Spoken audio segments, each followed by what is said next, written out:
This video is going to be about Surya चक्र पद्धति। मैंने इससे पहले वाली वीडियो में डिस्कस किया था कि एक्चुअली सूर्य चक्र पद्धति क्या है, उसको किस तरीके से हम अपने एस्ट्रोलॉजी में यूज़ करते हैं कि एक लाइफ की पिक्चर ड्रॉ कर सकें, जो कि परमानेंट पिक्चर है कि लाइफ हमारा किस तरीके से ऑपरेट होने वाला है। You get a picture out of that. In this video, I would like to further explain कि सूर्य चक्र पद्धति को यूज़ करते समय किन बातों का ध्यान रखना है और किन बातों का ध्यान आपको नहीं रखना है। जिन बातों का आपको ध्यान नहीं रखना है वो है लॉर्डशिप्स। आपको कोई भी ग्रह किस स्थान का स्वामी है इसका ध्यान बिल्कुल नहीं रखना है। आपको सिर्फ और सिर्फ दो चीज़ें देखनी है। पहला तो सूर्य का प्लेसमेंट और दूसरा वो ग्रह जो आप सूर्य के साथ एनालाइज करने वाले हो। सारे प्लैनेट को आप एक साथ एनालाइज नहीं कर सकते। सूर्य चक्र पद्धति में आपको एक बार सूर्य को देखना है, फिर दूसरी बार उस प्लैनेट को देखना है जिस प्लैनेट को आप एनालाइज करने जा रहे हो। जो दूसरी चीज़ है जिसको मैं अवॉइड करने को बोलूँगा वो है आत्मा कारक, अमत्य कारक, भ्रतृ कारक, दर कारक। ये सब भूल जाओ आप। योग कारक, मुंथा, गुलिका, ये सारी चीज़ें आपको भूलनी पड़ेंगी। उसके बाद आपको जो चीज़ नहीं देखना है वो ये है कि ट्रांजिट ऑफ प्लैनेट्स और ट्रांजिट फ्रॉम सन, ये दोनों दो चीज़ें हैं, एक चीज़ नहीं है। ट्रांजिट ऑफ प्लैनेट्स में आप किसी प्लैनेट के इनिशियल पोजीशन को देखते हो कि वो कहाँ पे है। सपोज़ आपका सैटर्न 3rd हाउस में हो सकता है और वो 11th हाउस को ट्रांजिट कर सकता है। तो ट्रांजिट इज़ तीसरा स्थान का शनि 11वें स्थान को ट्रांजिट कर रहा है।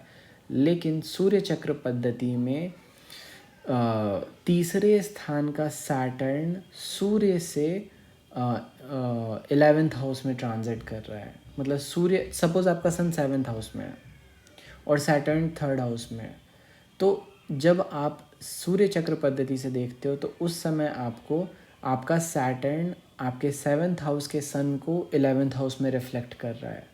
इसका लिटरली यही मीनिंग है कि आपका जो शनि है वो सूर्य को 11वें स्थान पे रिप्रेजेंट कर रहा है। रिप्रेजेंटेशन की बात है। अब ये आने वाली वीडियोस में बताऊंगा कि इसका प्रैक्टिकल सिग्निफिकेंस क्या होते हैं and how it turns out to be. But एक बात आपको क्लियर रखना है कि ट्रांजिट में आप सिर्फ और सिर्फ एक सिंगल प्लैनेट को एनालाइज करते हो, बट सूर्य चक्र पद्धति में आप सन की पोजीशन को वहीं रहने देते हो जहाँ पे वो है।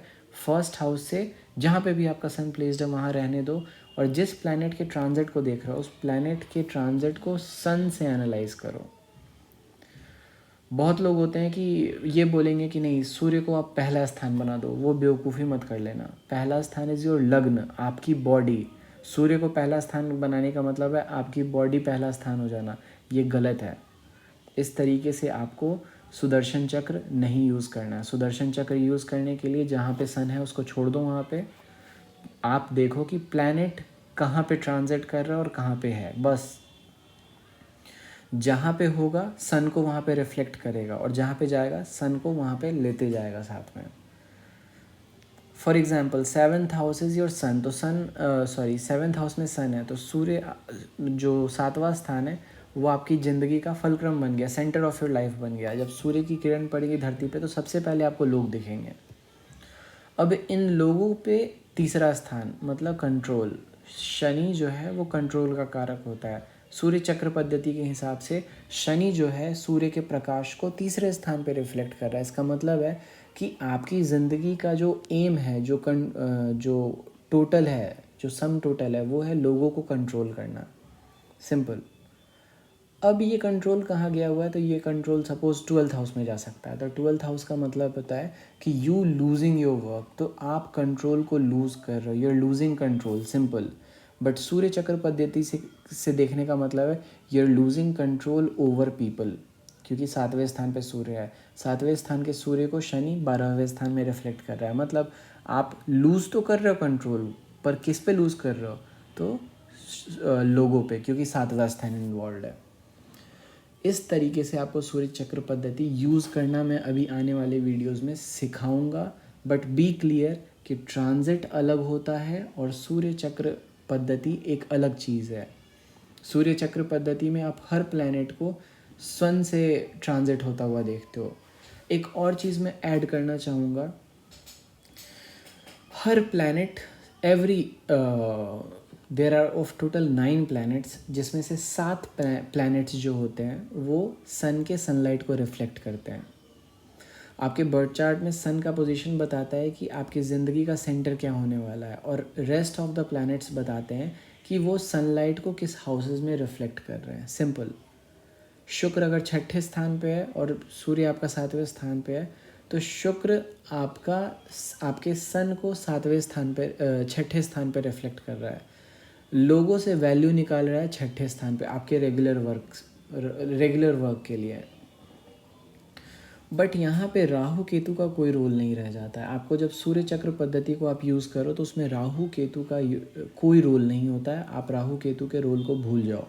क्यों? क्योंकि राहु केतु रिफ्लेक्ट नहीं करते सनलाइट को, ये मून की क्रिएशन होते हैं, चंद्रमा की वजह से क्रिएट होते हैं।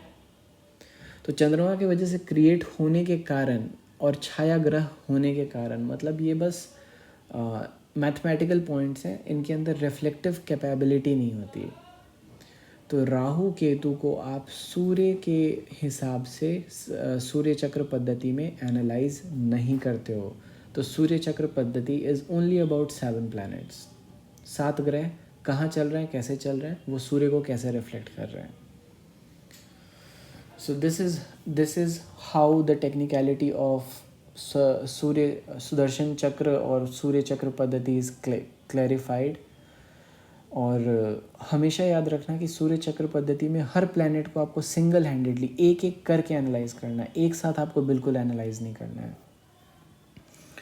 ऑल्सो सूर्य चक्र पद्धति में आपके जो साइंस होते हैं, जैसे कि पाइसिस हो गया, एक्वेरियस हो गया, एरीज हो गया, तो इन सब का भी इन्वॉल्वमेंट जो होता है वो मिनिमम होता है, बट इन सब पे रिफ्लेक्टेड आस्पेक्ट भी काउंट होता है। फॉर एग्जांपल वीनस है 6th हाउस में प्लेस्ड है और 12th हाउस में सन के सनलाइट को 6th हाउस में रिफ्लेक्ट कर रहा है, लेकिन रिफ्लेक्शन के बाद यही वीनस से निकला हुआ सनलाइट 180 भी जाता है, तो 12th हाउस में आस्पेक्ट पड़ता है, तो 12th हाउस में भी इफेक्ट देखते हैं।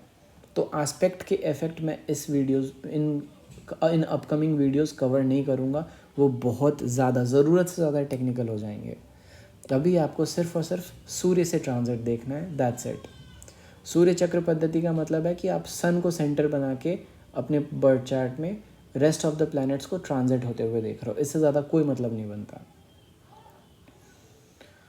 So for more stay tuned and subscribe.